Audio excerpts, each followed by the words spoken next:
Oi gente, tudo bem? Então, eu tô aqui sentada no chão do meu quarto, olhando pra essa janela nesse sábado bem frio e bem nublado também, pra falar com vocês sobre Atos 9.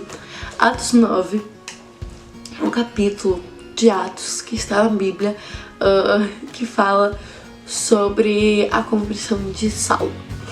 Agora, pra quem não sabe, Saulo é Paulo e Paulo é Saulo. Enfim, a gente sabe quem Paulo é, o apóstolo que escreveu 1 milhão de livros do Novo Testamento, que é muito top. Então, antes de ser apóstolo e antes de ser Paulo, ele era Saulo e ele era perseguidor de cristãos. Então, ele passou de uma má pessoa para uma boa pessoa. Ele teve uma baita de uma evolução, de 8 a 80, né?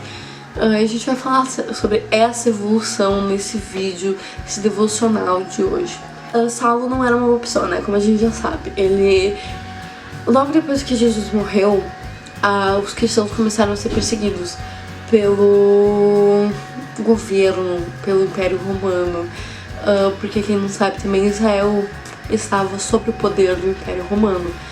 E porque o mundo inteiro naquele momento estava sob o controle do Império Romano. Mas enfim, Saulo, ele estava indo a Damasco a cavalo com outras 2 pessoas para matar cristãos, para ser, assim, sendo bem direta, para matar cristãos. E ele estava indo e Deus apareceu para ele e disse: Saulo, Saulo, por que me persegues? E quando isso aconteceu, Saulo caiu do cavalo e ficou cego. E levaram ele de novo para Damasco. E quando ele tá lá, ele fica 3 dias sem comer e sem beber. E ele, enfim, Deus apareceu pra ele, ele percebeu, putz, Deus, ele é real. E ele decidiu mudar de vida. Porque ele foi tocado por Deus, ele foi mudado por Deus. E nessa mesma cidade tinha um outro apóstolo, um outro discípulo, que se chamava Ananias. E Deus falou com Ananias para que ele fosse até Saulo e curasse ele da cegueira dele. E olha o que Ananias disse. Quando Deus pediu isso, Ananias respondeu: Senhor, tenho ouvido muita coisa a respeito desse homem e de todo o mal que ele tem feito aos teus santos em Jerusalém. Ele chegou aqui com a autorização do chefe dos sacerdotes para prender todos os que invocam o teu nome. Mas o Senhor disse a Ananias: Vá, este homem é meu instrumento escolhido para levar o meu nome perante os gentios e seus reis e perante o povo de Israel. Mostrarei a ele quanto deve sofrer pelo meu nome. Então Ananias foi e ele impôs a mão sobre Saulo e ele curou Saulo da cegueira dele. E agora Saulo podia ver. E quando isso acontece, Ananias, ele começa a ensinar Saulo sobre Cristo e Saulo começa a fazer parte da igreja. E ele começa a mudar todo o ser dele. Ele começa a pregar o evangelho. Ele começa a ser a pessoa que ele odiava, ser a pessoa que ele perseguia. Então, tipo, é uma mudança tão radical. E a nossa mudança, quando nós ouvimos o evangelho, mesmo que não seja de Deus, como foi com Paulo, mesmo que não seja do céu, seja de uma pessoa normal e ordinária na terra, quando a gente acredita nesse evangelho, a gente não pode duvidar de que Deus pode nos escolher, o que ele não pode escolher qualquer outra pessoa, que ele não pode curar e transformar qualquer pessoa nesse universo.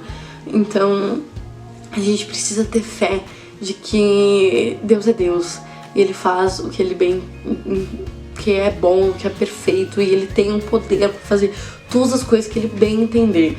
E a gente precisa saber disso, entender isso, que a gente pode ser como Paulo, porque Paulo, ele fez uma mudança radical, ele pegou o evangelho e ele foi até os gentios e ele pregou o evangelho aos gentios e ele pregava o evangelho a si mesmo. E para que ele fizesse parte da igreja, os apóstolos, Pedro, Tiago, João, todos eles viram que ele realmente tinha mudado. Porque além de pregar o evangelho, além de falar, as ações dele, todas elas tinham... Ele sofreu perseguição, ele negou aqueles que antes ele andava junto. E isso foi um sinal... Ele não negou, mas ele negou as atitudes que eles tinham. Ele negou perseguir, ele foi perseguido por ser quem ele é. E mesmo assim ele permaneceu. E esse é o maior sinal de que nós estamos com Cristo, que nós realmente fomos transformados todos os dias, apesar das tentações, das provações, apesar do desânimo, nós permanecemos. Porque a gente sabe que mesmo que a gente não veja, a vontade de Deus vai acontecer. E essa é a nossa fé. Em Hebreus 11:1, Paulo, que antes era Saulo, que foi convertido, e isso é contado em Atos 9, diz o seguinte, Hebreus 11, versículo 1. Ora, a fé é a certeza daquilo que esperamos e a prova das coisas que não vemos. Então, mesmo quando a gente não vê, as coisas ao nosso redor mudando, ou quando a gente não vê o que a gente quer ver, a gente tem convicção de que a gente espera vai acontecer. E o que a gente espera quando a gente se transforma, quando a gente vira cristãos, é que a vontade de Deus aconteça, é que Cristo seja revelado. Então, cara, que essa seja a nossa fé, sabe? Mesmo num momento tão triste e tão desanimador e tão difícil como esse, a gente permaneça e a gente se alegre em Deus e a gente se anime nele e ele seja nosso consolo e a gente possa estar ajudando as outras pessoas e pregando o evangelho, não só para nossa família, não só para os nossos amigos, mas também para nós mesmos. Em outro versículo, Paulo de novo, ele fala: